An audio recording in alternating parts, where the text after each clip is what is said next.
So we're going to talk a little bit about TikTok today. So I cut a reel that kind of shows the evolution of TikTok from the very beginning, just to give context. That's going to be the opening video today.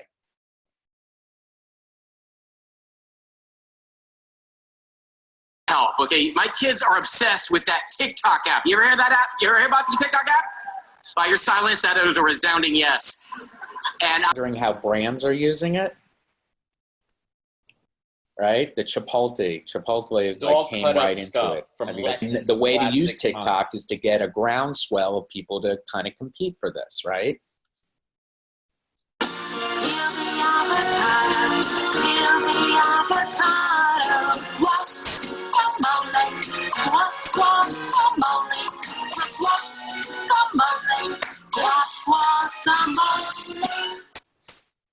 All right.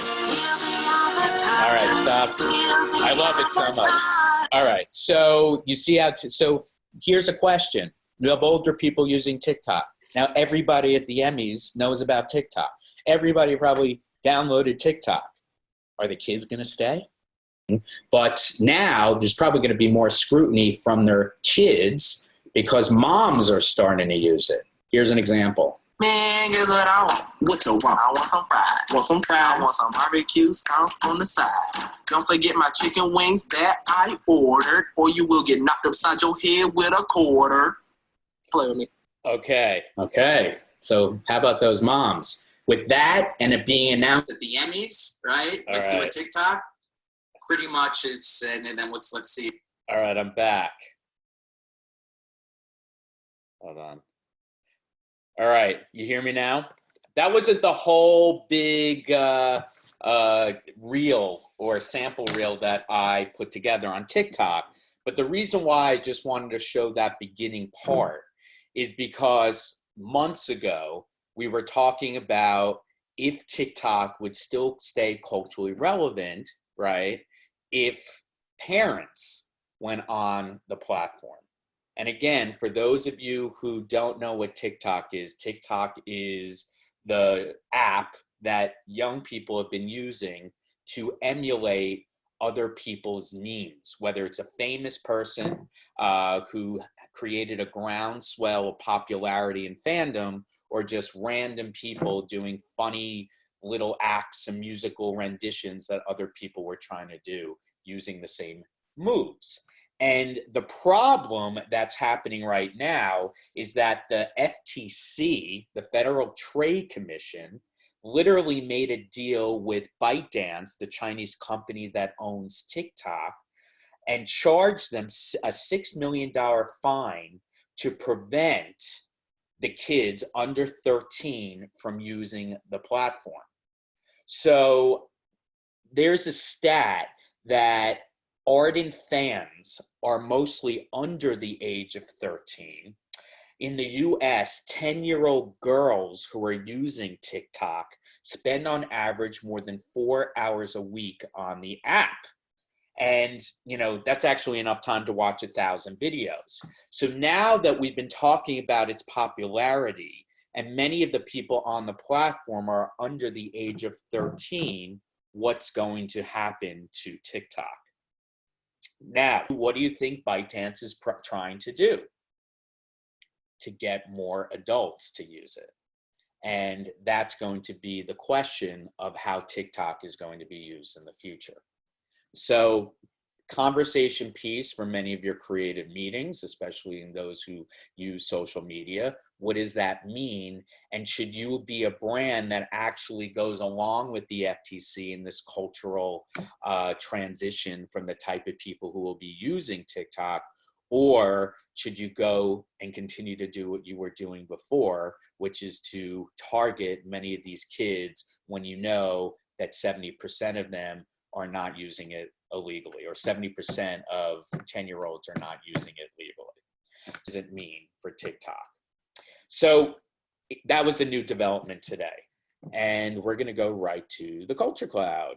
By the way, many of you have probably been in email correspondence with Sherry, who is the community organizer for Culture Class. Say hi, Sherry. Introduce yourself. Hi, everybody. And Sherry's awesome. And what I thought is that anybody could email Sherry throughout the entire Culture Class. And it's Sherry, SHERRIE at zeitguide.com.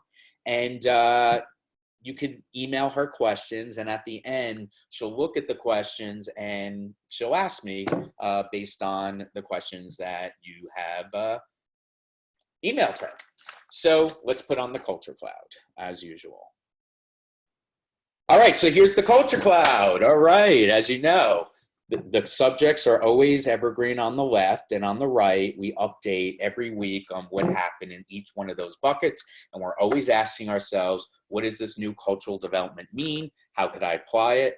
And what does it mean for my future strategies or your future strategies, and how to stay relevant in the work that you do for yourself, for your clients, and for your colleagues and your employers. So we're going to start with globe and societal issues. The 2020 race is now being characterized by the battle of the billionaires. And now that Bloomberg is allowed to participate in the debates that are going to happen tomorrow night in Las Vegas, in Nevada, there could be two ways that the election could move towards. Either it could be Bernie, the anti-billionaire versus the billionaires, which means that the entire election could be about inequality, or it could be Trump the billionaire versus Bloomberg the billionaire. And of course, there's always the possibility of a dark horse like an Amy Klobuchar or Mayor Pete, or who knows, an Elizabeth Warren or Biden. But right now, in terms of the polling, Bloomberg, after spending almost $500 million on advertising, is definitely making his way to the forefront of electoral desire. And if you listen to the podcast Pod Save America, which is one of my favorite podcasts, Dan Pfeiffer, who is one of the hosts, came out today with a book called Untrumping America. And he argues right now that there is the biggest divide in the Democratic Party. And it's not between the left and the center. It's more about two different philosophies that's going on right now. The election, or the Democratic Party, will have two different factions, not the socialists or the centrists, right? Not the left and not the center, but it's those who believe once Trump is gone, things will go back to normal. And it's those who believe that our democracy is under a threat that goes beyond Trump. So if you actually believe the latter, then you have to contemplate the idea that the future is about reconstituting what democracy is and what the Democratic Party is all about, rather than let's get rid of the evil, and if we do that, everything is going to be okay. I'm more partial to the latter. I think Trump is a signifier, right, of where we are today in terms of the conflict between the Republicans, the Democrats, between everything, America essentialism, where we stand today in terms of our identity in the world. And because there are many unhappy people and disenfranchised people within the country, Trump, or President Trump, has been one of the reasons why he had become elected. So that there is a reason behind it. So with Trump or without Trump, that means that we still have a lot of problems to solve within our national identity and our stake in the world and how we believe internally, between those who agree with Trump and those who don't. So that, I would say, is the biggest theme. Now, how are brands going to associate with all this? Because we know that the conversation in the election is going to be very polarizing. And now we found out today that Facebook said on Friday that political candidates and campaigns and groups can use paid branded content across its platforms. So in the same way that you brands, because many of you are working in branded content and brand communications and working with big brands in other ways, right? You know that one of the ways to get your message out there is to create branded content, to pay influencers to sponsor your particular brand, as long as it says sponsored content. Now, Facebook is actually allowing the same thing to happen within their own platform. And so what is that going to mean in terms of you as a brand, and also how you're going to be able to identify yourself and be, I guess, funnel yourself through the chatter with this additional component that candidates are able to use. The other part of the equation is we've been talking a lot about brands and CEOs as political and global leaders, right? So the question we have is, are brands going to be talking about the election and what everybody on each side is actually talking about and what they think about? So as we've been talking about brands and CEOs being part of the global conversation, mainly about climate change, gun control, we've talked about how they've been avoiding conversations about the Hong Kong protests to stay neutral in terms of their relationships with China. But what is the whole, if politicians are going to be using social media, and we know that President Trump is a genius at it, and we know that we talked about last week that Bloomberg is spending a lot of money of his $300 million so far on advertising on influencers. So what is this going to mean for us as brand marketers, and I think all of us are on this call, going to mean for the future of social media branding and how to penetrate? So I thought that was relevant for culture class and the conversations.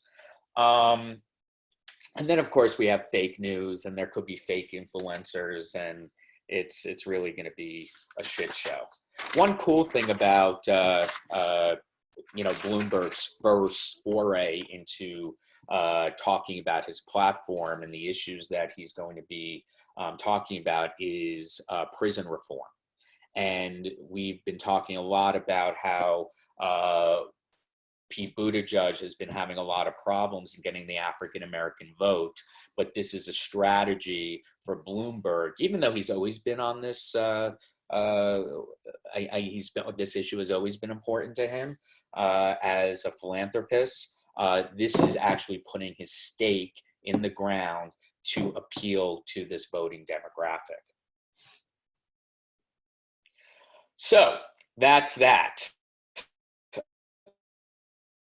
And it'll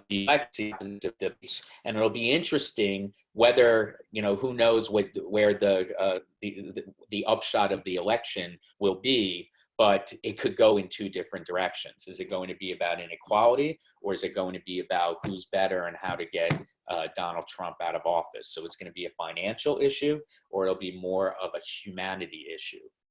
So I think that's an interesting way, because we couldn't be more divided in terms of where the future could go in terms of the election season. Jeff Bezos. Two things are happening in culture right now. He just declared that he's going to donate $10 billion to help reverse climate change, giving it not just to NGOs, but also to scientists who can help solve this problem. But at the same time, we've been talking about the bad press Mr. Bezos has been getting in terms of him being one of the 5 behemoths, one of the MAGAs, as President Trump said, Make America Great Again, Microsoft, Apple, Google, and Amazon. And actually tonight, there is going to be a highly profiled show on a frontline on PBS called Amazon Empire: The Rise and Reign of Jeff Bezos, which airs at 9 p.m. and it's going to do its best at condensing, quote unquote, what they say on their website, an impossibly huge subject into a TV special. It digs into Bezos's early career, Amazon's ruthless reputation, and the company's tense relationship with DC, with Washington, DC. So bottom line from the show notes, Jeff Bezos is not only one of the richest men in the world, he has built a business empire that is without precedent in the history of American capitalism. The question that the documentary asks is, are we okay with that?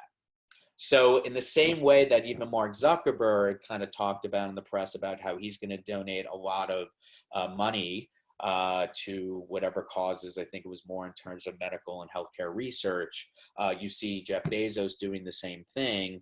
And, what does this mean in terms of their public reputation? Is it a way of them actually donating their money to things that they're really excited about and feel that they could contribute? Or is this a way to put, a lipstick on the pig, so to speak? So that's my thought bubble of the day. Okay, let's move to technology. We talked about paid branded content for politics already, and actually I put it both in technology and the globe and society because that's a huge story within terms of how technology is impacting culture.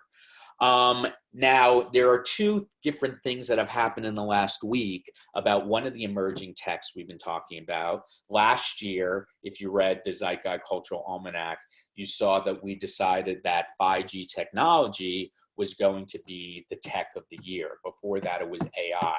And in 2020, we talked about facial recognition and technology and biometrics, which will be something that will have a groundswell of conversation and fear. I already talked about how facial technology can be used in terms of trying to find TikTok users under the age of 13. But here's a few other developments that have been released in the last week. This is actually came from Axios's curation. So banks have been quietly rolling out biometrics to identify customers using fingerprints, voice, or eye scans, right?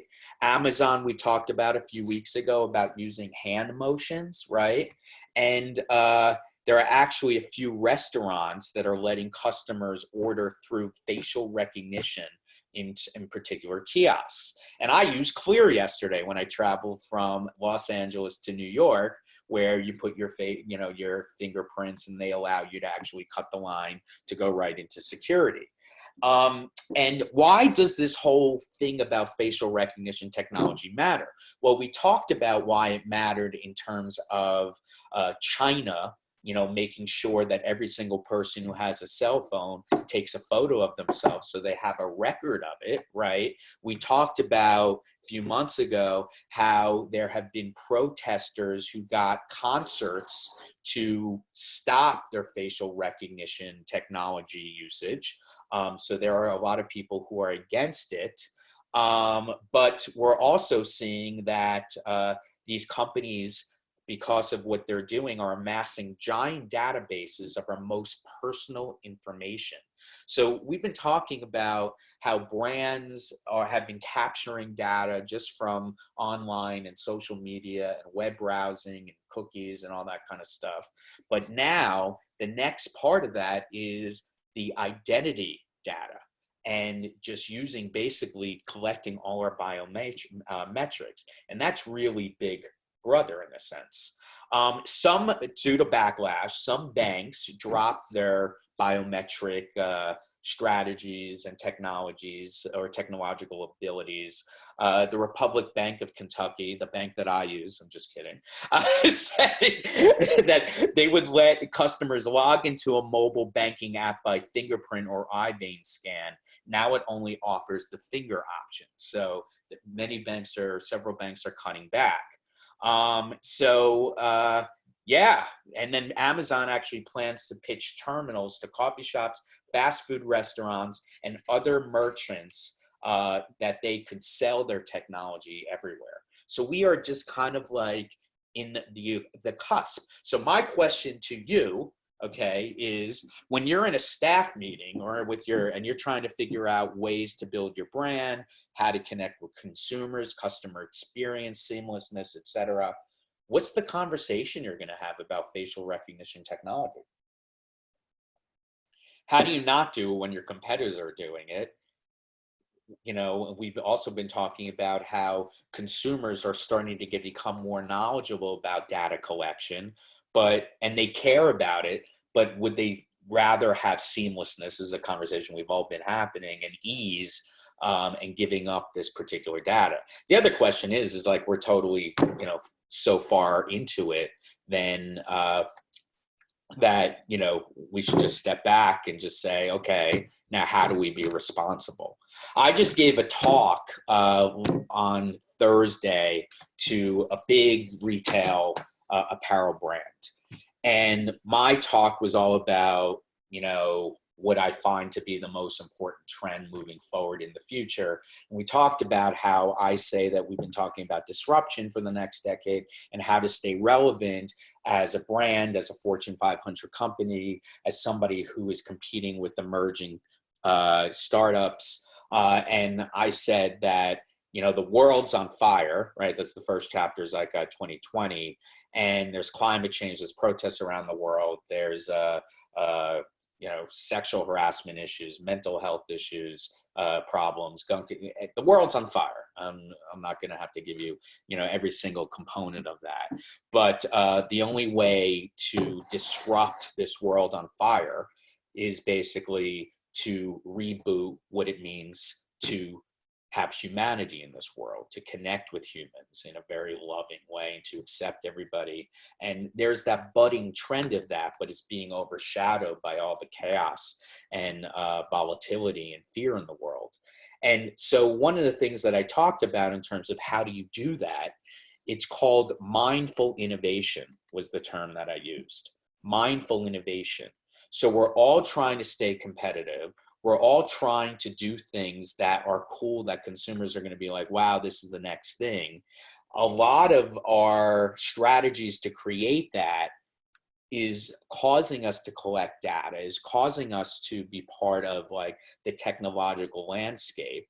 But if you're doing something, right, that's innovative, you need to be mindful of the possible repercussions, of the possible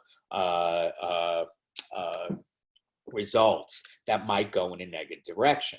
This particular company that I spoke with has like a jacket that has some kind of like technological wearing device in there. Like, cool. Like, a lot of young people might be like, great, this is what I want. I don't need my Apple Watch. I have it in my, it's a wearable technology thing. But what happens when that wearable technology gets hacked, and what does it mean to people's skin? So it's like everything that we do now needs to have a questioning mechanism. Like, wow, that's cool. We got to do that. Everybody's going to buy our really, but what could possibly happen if this goes wrong? So I'm calling that mindful innovation.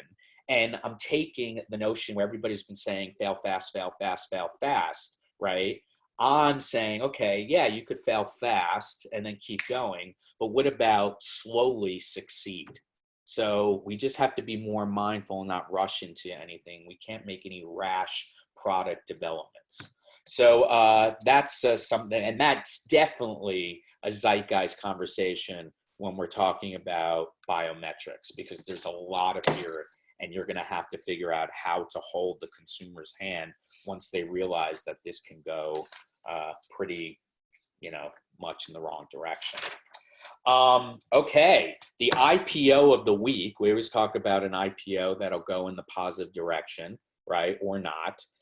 Casper so far has been a disaster. We talked about WeWork. We talked about all these IPOs where the public markets aren't as confident of the companies, right, as the brand itself. Like Casper's like, why wouldn't you want our product, right? Because we are the sleep revolution company. But the public markets are looking at it like, well, there are 175 fucking other mattress companies that you could compete with. All you really have is a mattress in a box. How is that going to be profitable in the future?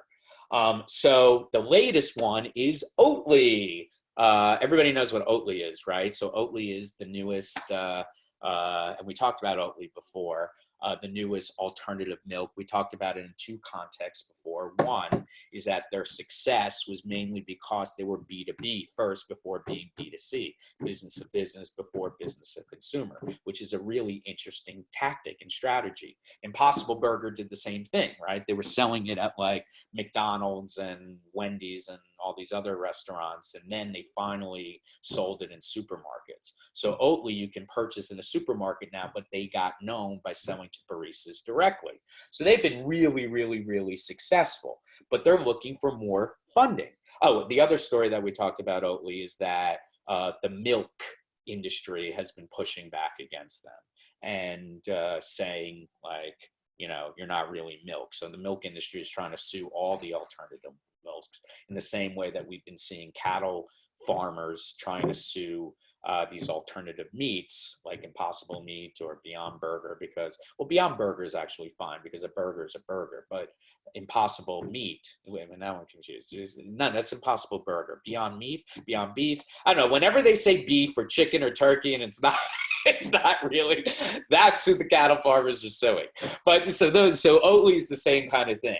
And so they're trying to go public, right? But like people are saying, why would they go public when they basically could just be using it as a carrot to get such companies as Nestle, Unilever, Pepsi, Coca-Cola, or Canadian dairy farms to actually buy them. So, you know, that is really the story in the IPO world. So again, we've been talking about the evolution of IPOs.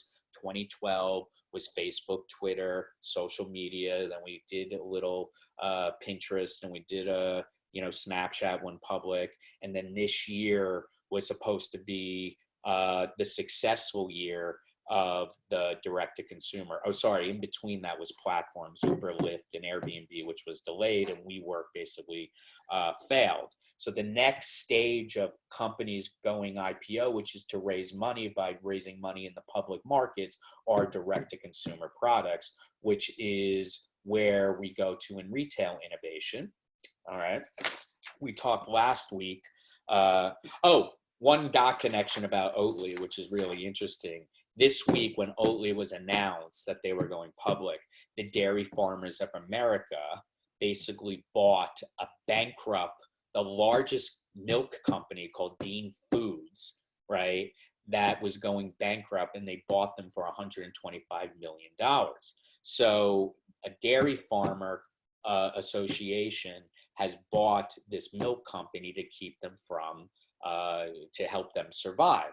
And so what are the two reasons why dairy farming has is being challenged in terms of financial success? Well, number one is the popularity of Oatly and other alternative milks. And then the other thing is because of the dealings with China in terms of trade, they're not importing American dairy products anymore. Now, innovation section. Last week, we talked about Casper, Birchbox cutting 25% of the workforce, Brandless not being as culturally relevant and going out of business. This is showing again that, you know, the public markets don't have the same philosophies of venture capitalists and private investors, and it's really hard. You can't just, you know, profit or become successful or convince people to invest in your company if you just have one product. Now, I heard a really interesting case study in the publication called Modern Retail, and they talked about Starbucks. Okay, I'm calling the Starbucks effect, right? So Starbucks basically was a coffee chain. how many coffee chains or restaurants were there where you could get your coffee, whether it was 7-Eleven or Dunkin' Donuts, so how did Starbucks basically become such a gazillion-dollar enterprise in a world where there are already coffees, right? And of course there was taste, that was a difference, and they made it a thing. They franchised it using marketing. And so even though it was just a cup of coffee, in the same way that Casper's just a mattress, they were able to creatively create an institution around it, which dovetails with I did say that the mattress company, 175 direct-to-consumer mattress brands before. But this is interesting because I read an interesting article. Again, everything's going to be in the Slack channel, CC- class mentions, was that it talked about, and I actually have it right here. Where is it? Nope. Here we go. Customers as tribes, stores as churches. You see this image right here, right? So it's an interesting dovetail of what we talked before, that half of U.S. adults report belonging to a church, synagogue, or mosque, according to the Gallup, and that's down 20% since 1999, when 70% of Americans identifies as a member of the three places of worship: mosques, synagogues, and churches. But they talked about, and by the way, I'm not saying we should agree with this. I mean, it could also be something that like you're thinking like, wouldn't it stupid idea? But this ad week basically talked about how does it make sense that modern retail stores can play the same role as churches to a new generation of shoppers? But, that's kind of like what Starbucks did. Now, I'm not saying Starbucks is a church, but they basically emulated themselves after the salons in Austria in the 1700s, like creating a community, right? So really the only way that a direct-to-consumer brand can survive, and perhaps they should do this before trying to go public, unless that's the reason why they want to get all this money from the public markets, is to go, and I use the word clicks to bricks, about e-commerce companies going, retail or brick and mortar retail. But now they're saying, this one article says bricks and clicks, right? So, the brick is still, even though there was the retail apocalypse, it was the brick that's still the most substantial part of the equation. So how do stores become hallmarks of community? Well, one way, dot connecting, is that there was a piece in the Washington Post said, which is about how retailers are starting to, and Kimberly, I know you'll find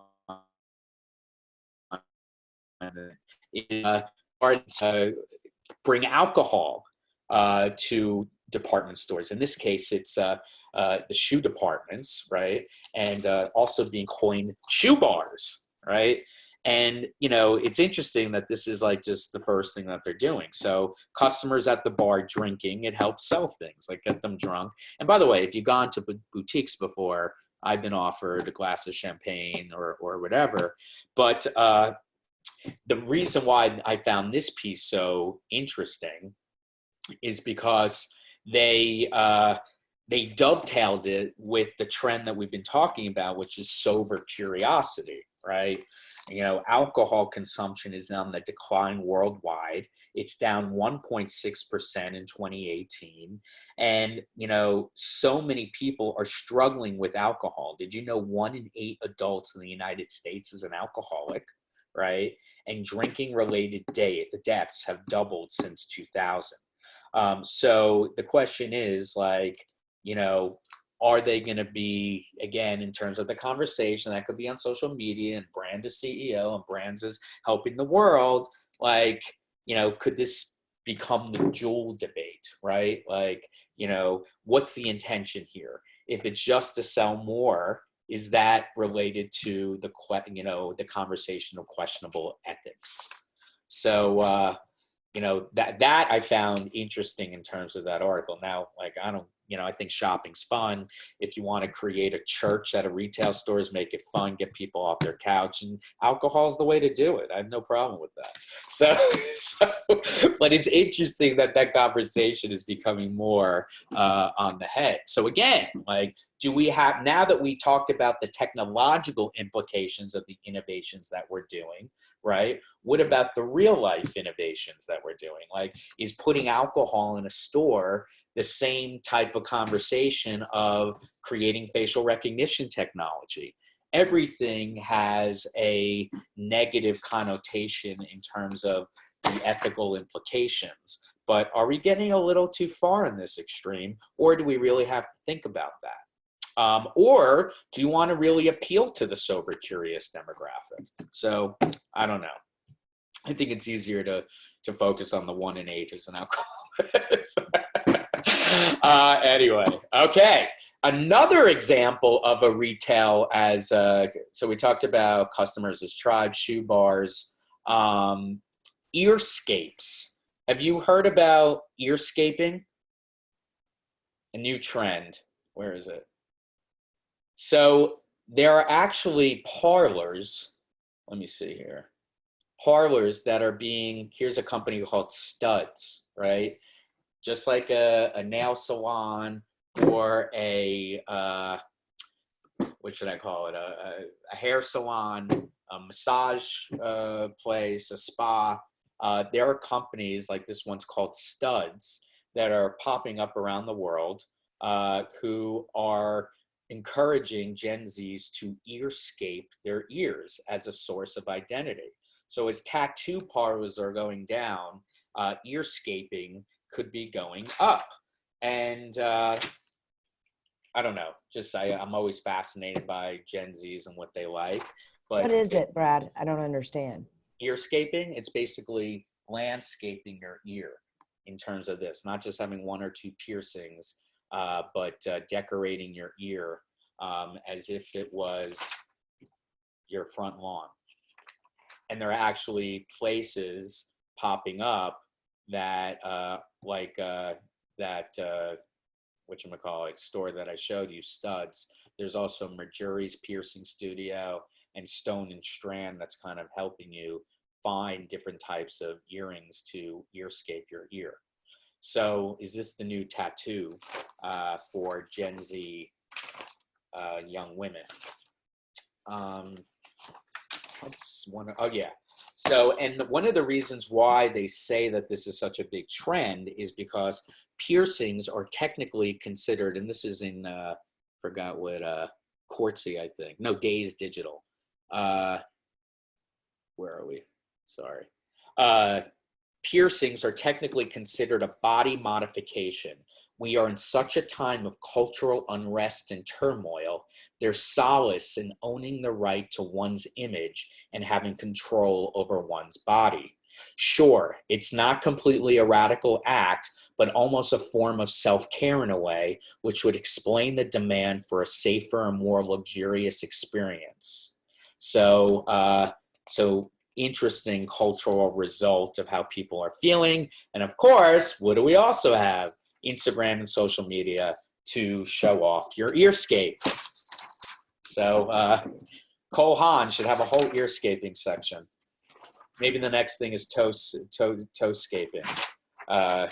Anyway, for those of you who don't know, Kimry has been an original veteran culture class member, so that's why I'm calling her out. She's been with us for months because she loves it so much, and she works at Cole Haan, so you know that's why I brought up the toe scaping. Stupid idea, but anyway. Let's go back to our culture cloud of the week. We've been talking a lot about re-commerce, right? And Depop as a platform that Gen Zs go to like buy recycled goods, but they might be disrupted the Repops of the world because Gen Zs are actually just doing it on Instagram. So they're basically buying things and they're selling their products on Instagram, right? We've been talking about this as a really huge trend. In fact, last week when I was at this apparel company, they are all trying to figure out how they could create more recycling programs. Not recycling in the sense that like bring your thing back and they'll recycle it, but more about, you know, having people, you know, share particular pieces to reduce the carbon footprint. But Gen Zs, obviously, I mean, we've been talking about them being super scared about the climate emergency, and they're actually using Instagram to sell their goods that they're no longer using.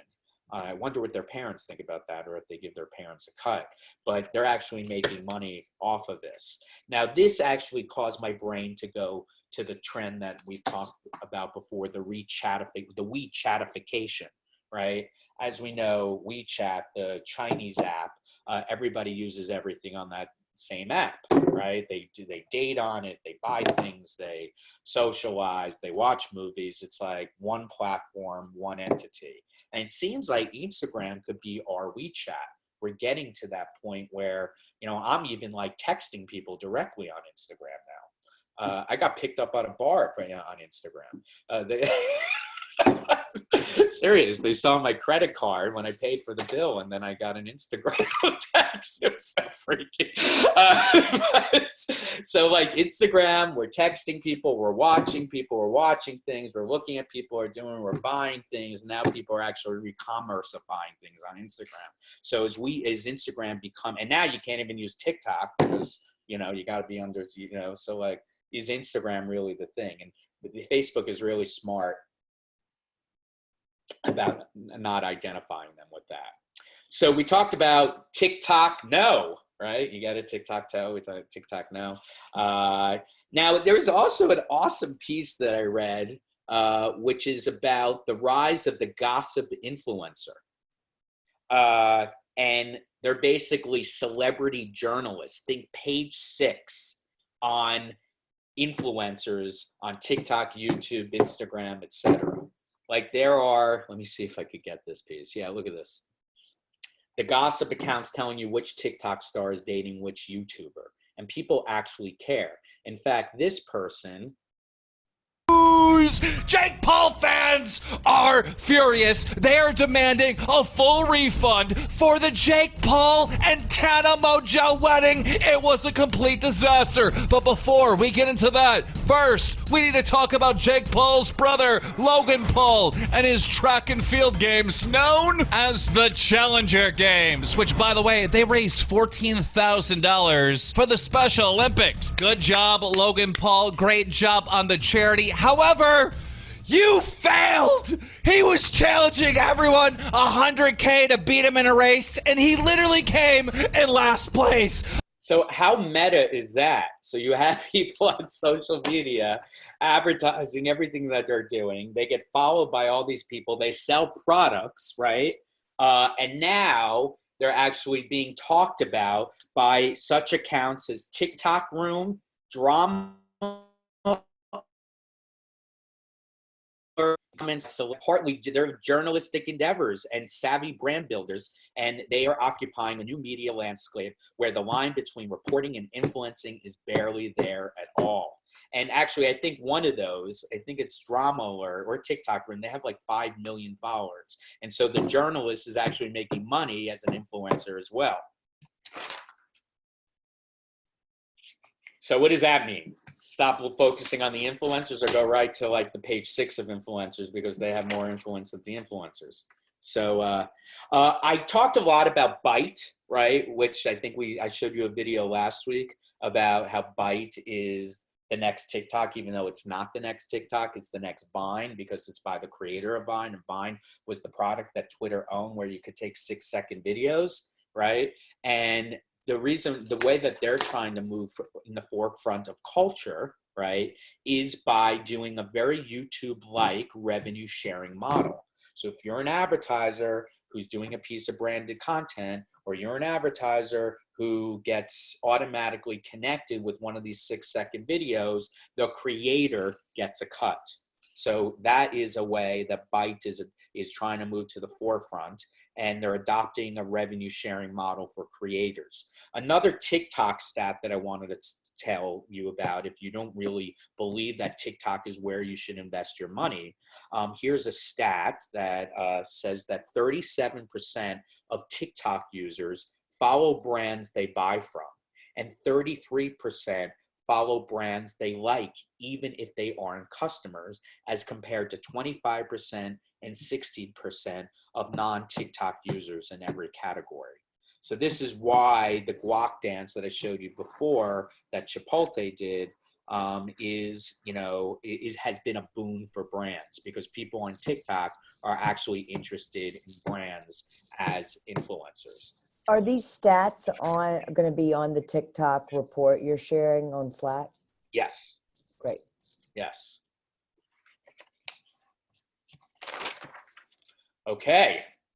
Another thing that I had a conversation with a friend of mine, we've been talking about gender fluidity, even though fluidity is not the right term we discussed. It should be gender nonconformity, because it's more about not idealing to the definitions of gender as opposed to weaving into like masculine and feminine, right? I think the next thing is going to be age fluidity. I've been actually, a lot of people in their 50s and 60s are actually calling me up and asking me to connect them to young people for career advice, right? So there's this, we talked about before generational reverse mentorship, but it seems to me that these people who, they might use LinkedIn instead of Instagram as influencers. But I think there's going to be, in terms of, I always said, like, let's reduce generational generalizations. That's been a thing of mine forever. But now I think it doesn't, people are getting older. Health and wellness is helping people live into their hundreds, late 90s. But I think in terms of psychographics, finally, people who are Gen X and baby boomers are actually understanding, I really do believe this, how young people are, conducting their lives. And there's a lot easier ways to actually learn about it right now. So I'm just putting it out there. One term that I actually did see is called platonic parenting. So if you're trying to appeal to a particular demographic, right, moms or dads,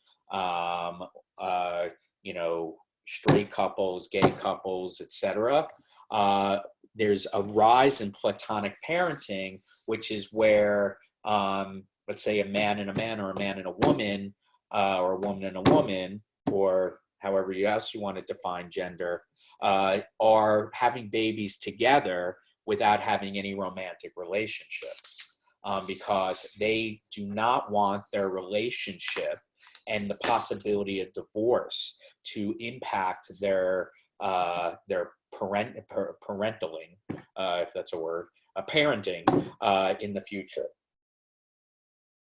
And also, there's obviously the other thing where people aren't finding the love of their lives early enough for them to actually be parents. So, platonic parenting.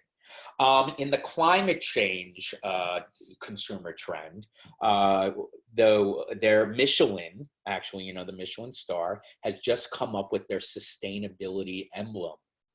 And it looks like this. So a restaurant is not only being evaluated now from the taste of their food, but also how sustainable they are, which is interesting. Like, first it goes to food. If you're a brand in any type of industry, what kind of label are you going to show to your consumer that you're environmentally sustainable, and who is going to evaluate it? In a sense, this is like the FDA, approving a drug or a food. Now Michelin is approving a restaurant by being sustainable. And guess who have the most sustainable restaurants? Surprise, surprise, the Nordic countries, right? Because they've embraced sustainability as a way of life, right? They lead the way when they are focusing on local ingredients, taking on zero waste, nose to tail approach, and reducing both food and packaging waste. And so they are really showing the world an example of how to be a sustainable restaurant. One thing that I did want to talk about, you can watch Kanye's sermon on your own. Talk about, the customers as tribes and stores as churches. Well, Kanye's definitely ahead of the curve, where he just had a sermon on Sunday where he sang some, he sang some songs and actually gave sermons about how he feels the world should be like. It's like Reverend Kanye over here. And then in terms of the experiences, I mentioned this before, but we talked about branded hotels. But this is, I think I mentioned this last week, brands like Goop and Oprah and Martha Stewart are actually creating activations on their own cruise lines. It'll be interesting to see how that business pans out if the coronavirus continues to quarantine people on ships. And remember, we'll just cut to workplace. Remember when, and obviously did anybody ask questions? All right, that's what I thought. Remember I said that the coronavirus, where people in China, executives all over the world aren't coming here, and we're preventing people from here going there.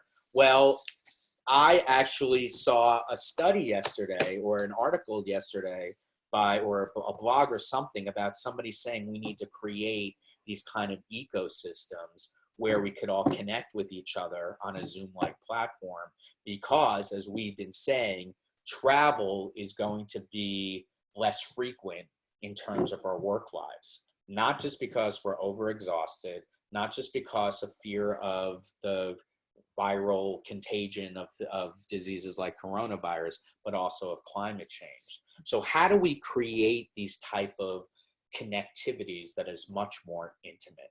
And that is a problem that we're going to have to figure out in the workplace. That is a problem that we're going to have to figure out with our personal lives. And that is an issue when we're trying to create a scaled approach to retailtainment, getting people outside of their computers, outside of their house, right?